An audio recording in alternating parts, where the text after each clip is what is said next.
Hi guys, my name is Justin Jane, and today I'm going to be reading more of Christmas tales. So I'm going to be reading 4 chapters today, and those will be starting with The Golden Key. I don't know if you noticed, but a long time ago, children only had tiny gifts. And here's the reason for that.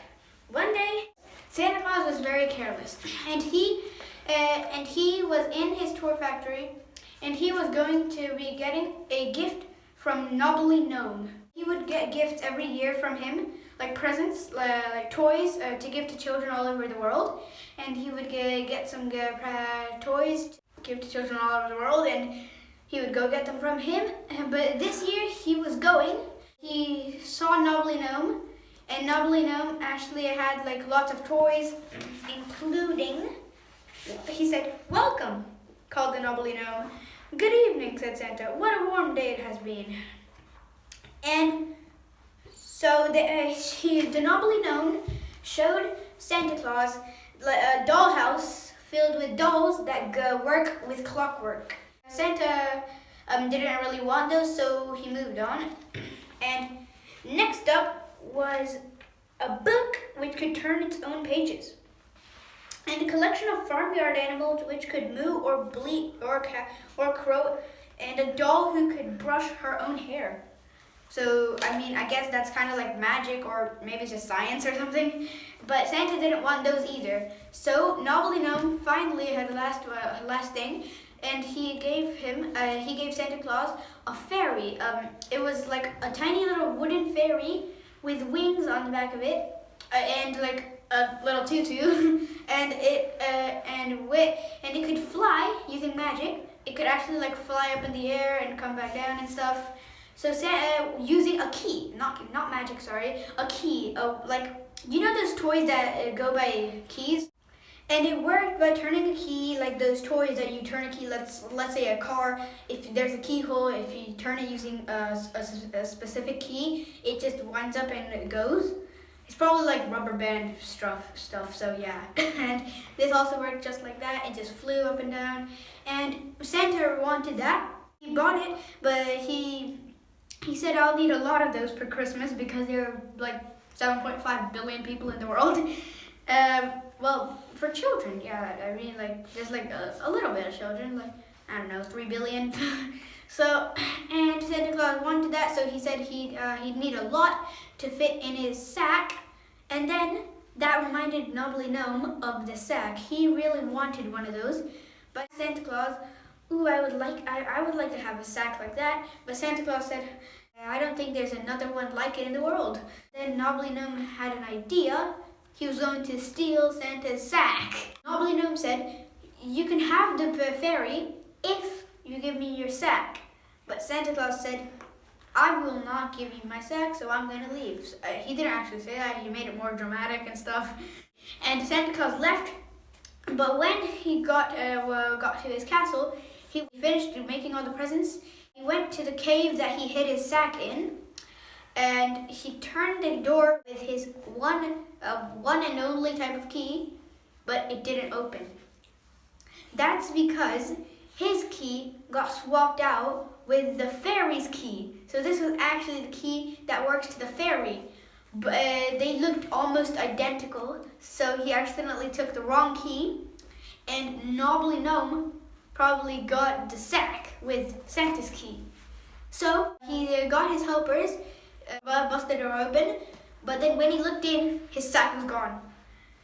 So he asked one of his helpers if he saw anything weird, anything unusual going on in the cave, and one little helper said, "It was 2 months ago," said the sprite. It was tiny, I guess. "And I was sleeping one night in a blackbird's old nest hidden in the ivy. Suddenly, someone swung the ivy back and unlocked that door. I peeped out, and it was a gnome, all bony and knobbly." "The Knobbly Gnome!" exclaimed Santa. Yeah, the Knobbly Gnome took the sack that Santa had used. It's a magical sack. You can fit anything in it. Like, you can even fit a whole truck in it, I guess. Not a toy truck, a real truck, I guess. It can fit anything, everything. as much as you want. But it's not real, of course. So, yeah, then he made a meeting with all the chief fairies, elves, brownies, and pixies. I do not know what brownies are. And what can we do about it? He asked sadly. It's almost impossible to get it back in time. And I doubt it very much the Knobbly Gnome is going to give it back to us if we ask him. So yeah, the Knobbly Gnome's not going to give it back to them if we just ask them, because he got the sack and he can do anything with it. And a pixie called Pippet was volunteered to go and get Santa's sack back. That rhymes, sack back. And he went off, and Santa told all his like little workers to make many bags, like, I don't know, lots of bags, and make tiny presents, because you can fit lots of tiny presents in one big bag. But if you had a magic bag, you could fit big presents, everything. So yeah, they needed a lot of bags and lots of tiny presents. Santa Claus was waiting, but Pippet was traveling to, where's the place? The place is called Toadstool Country. That is where Knobbly Gnome has went to. So Pippet has been flying all the way over there, and he found Knobbly Gnome. He actually made a hotel to trick him and make him go inside. And Pippet made it really cheap, just 2 jars of honey. And he made a hotel to like sleep and have breakfast. So Knobbly Gnome went in and got tricked by Pippet and slept in there. And Pippet just took the sack and bring it back to Santa, and all the workers to dump one by one each sack into the magic sack. So yeah, that's pretty much the end of the first story we're going to be reading today. So you guys, the second story we're going to be reading today is No Present for Benny. Okay, so let's read it. Amanda was very happy. It was Christmas Day and she had a lot of lovely presents to open, and she can't wait to get them open. And now they were all getting ready to go to Granny's for Christmas Day dinner. So I guess their Granny was going to make them dinner, like turkey and pudding and stuff. That'd be nice. And yeah, there'll be 6 of us at Granny's, won't there? Said Auntie Suzanne. 8, said Mom. And Auntie Lucy and her little boy Benny will be there too. You remember him, don't you, Amanda? Dear little shy boy. Yes, I really liked him, said Amanda. He was like a really little kind boy. Amanda is going to Benny's house and her grandma's house, and she meets Benny, and Benny gives her a present. Oh, happy Christmas, he said. I bought you a present. I bought a present for you. Oh, Benny, said Amanda, and felt worse than ever. She felt bad because she didn't get Benny a present because she didn't know he was coming. And she undid the parcel. Inside was a jigsaw puzzle, the kind she really liked. So he got her a jigsaw puzzle, and it was like the kind of jigsaw that she really liked. She wished she had a present for Benny, and then it was time for Christmas dinner. And they were having dinner, and Amanda was eating her pudding, and she felt something hard in her pudding.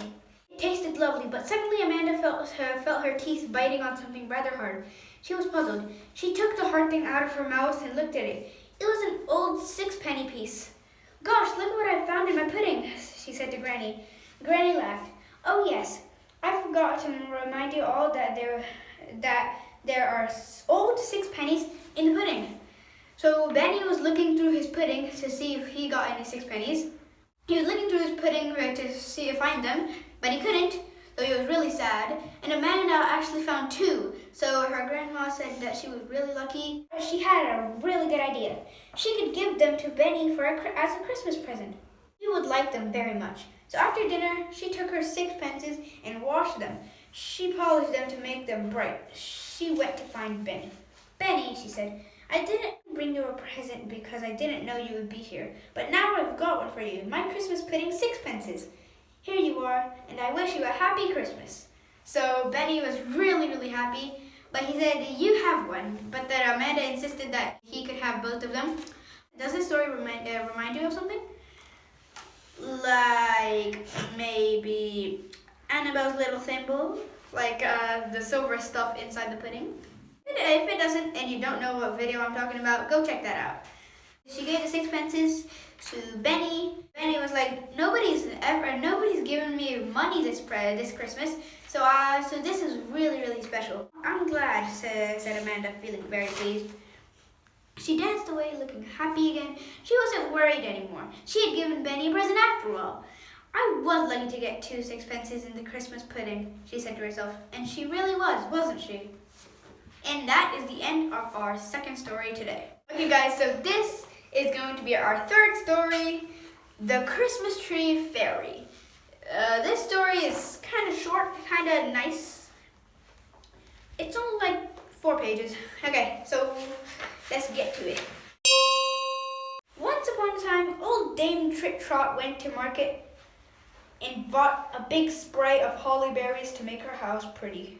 And when she got home, what did she find fast asleep in the middle of a prickly spray but a small fairy wrapped in a cobweb blanket? Now Dame Trip Trot did not believe in fairies at all, so of course she did not think it was a fairy.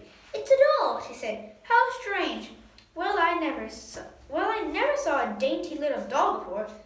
It will do for my granddaughter Jane. She wrapped the fairy in white tissue paper and put her in the cardboard box. She took it to Jane the next day, and Jane opened the box and unwrapped the tissue paper. Jane's mother peeped in the box and saw the sleeping fairy there. Oh, she cried, what a beautiful little doll. It has wings just like a fairy. It is a fairy, said Jane, who believed in fairies and knew one when she saw one. Don't be silly, darling, said her mother. There are no such things as fairies. But mother, this is a real live one, cried Jane. It is. Look at her wings. Look at her tiny little nails. So yeah, there's a fairy in Jane's present. And she believes in fairies, but nobody else does. But some of our friends do, I guess. So I'll tell you her friends at the end of the video. Not at the end of the video, at the end of the story. This story. How lovely the fairy looked lying in the tiny bed, her golden hair fluffed out on the little pillow, and one of her small hands outside the sheet. Jane was so happy and excited. When would the fairy wake up? Jane, here's John, and come to meet him. Mother called up the stairs, and Jane heard John running up. She ran to meet him, her face red with excitement. John, come here. I've got a real-life fairy asleep in my doll's bed. Look. So Jane has a fairy, yes, and her brother, I don't know. John has came. Jane is going to tell him about the fairy, and John is not going to believe him, because that's what happens. Because some people do not believe in fairies. I do not know what I was thinking of. And Jane is just telling John about the fairy, but John is not believing her because some people do not believe in fairies. And speaking of Jane, here is my naughty little sister Jane. Come sit here. Hi. So now the fairy awake and is talking to Jane. And Jane finds out her eyes have opened and she's talking to her, the fairy. And Jane is just saying, you see, Mother thinks you're only a fairy doll, said Jane. She doesn't believe in fairies. Will you mind standing at the top of the tree, fairy? Not a bit, said the fairy, and I will give each child who believes in me a wish to wish. One that will come true, so you must tell all those who don't believe in fairies to go out of the room, Jane, and I will fly down and hear every child's wish. Who's and going then out of the room? The people who don't believe in fairies. And then, dear Jane, I must fly away. This is a dear soft little bed, but I have my own home. You know, I will often come and see you again. So yeah, the fairy's just gonna go after she hears all the children's wishes. And then the fairy flied up to the top of the tree, and then Jane's mother came in. It's the loveliest fairy doll I've ever seen, said Mother.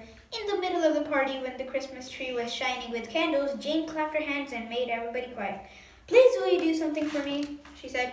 Will everyone who doesn't believe in fairies go out of the room, and all those who do stay in? I have a secret to show them. All the grown-ups except Aunt Suzanne went out. Wait, what? Why is Aunt Suzanne? What secret? Aunt Suzanne went out. 2 little girls, 3 boys went out too. Alan, Molly, Angela, Trixie, Jack, and Jane were I left. said what secret? secret is going to say, "I know your secret," said Jack. "It's the doll up there. She's a Christmas tree fairy, a real live one. I saw her smiling at us just now." "Yes, that's my secret," said Jane. "She's going to fly down into each of you and give you a wish. Keep still and think hard of what you want to wish." Each child stood still, and the little fairy flew down on her silvery wings. She listened to every child's wish and nodded her golden head. "It'll come true," she said. And then she flew out of the window and disappeared into the dark night. "She has gone back to her home," said Jane. Then the other children and grown-ups came back. They were surprised to see no doll at the top of the Christmas tree. "Where is she?" they cried. "She has flown out of the window," said Jane. But they didn't believe her. She has flown out. "Do you tell me, would you have been outside the door or inside if you had been at Jane's Christmas party?" I don't know what that last part means, but that is the end of our third story. We are going to go to our fourth story. Jane, say bye. Bye. Jane's going away. Yes, that is the last story we are going to be reading today, and that is the end of it. So, if you guys like this video, hit the subscribe button, turn on the notification bell, and give me a huge thumbs up. Bye.